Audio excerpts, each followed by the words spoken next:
कांदिवलीतल्या जेठवांच्या घरात दिवसा ढवळ्यात चोरी झाली। सुनबाई प्रियाच्या डोळ्यात तृतीय पंथ्यांनी स्प्रे मारला आणि घरातलं 8 तोळे सोनं लुटलं।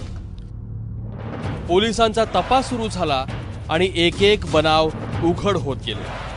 ज्या दिवशी घटना घडली त्या दिवशी मात्र तपास केला असता अशा कोणत्याही प्रकारचं सीसीटीव्ही फुटेज मिळालं नाही। त्या संदर्भात आजूबाजूला आपण चौकशी केली, शेजारी चौकशी केली, तर अशा प्रकारचे कोणतेही किन्नर त्या ठिकाणी आलेले नव्हते।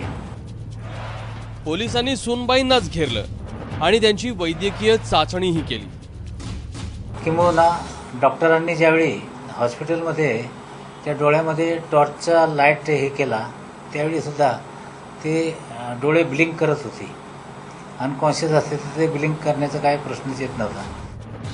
पोलिसांनी सुनबाईंकडून सारं सोनं जप्त केलं आणि या बनावाचं खरं कारण समोर आलं। या महिलेने जो एक स्टोरी बनवलेली होती त्याच्या पाठीमागे त्यांचं जे घर आहे ते रिडेव्हलपमेंटसाठी गेलेलं आहे।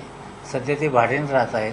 तर अशा प्रकारे त्यांना पैशाची तंगी होती आणि याच्यामध्ये सासू आणि सासरा त्याचप्रमाणे नवरा पैशाच्या अडचणीकरता कदाचित हे दागिने विकतील म्हणून त्या महिलेने ते दागिने ते लपवून ठेवलेले होते।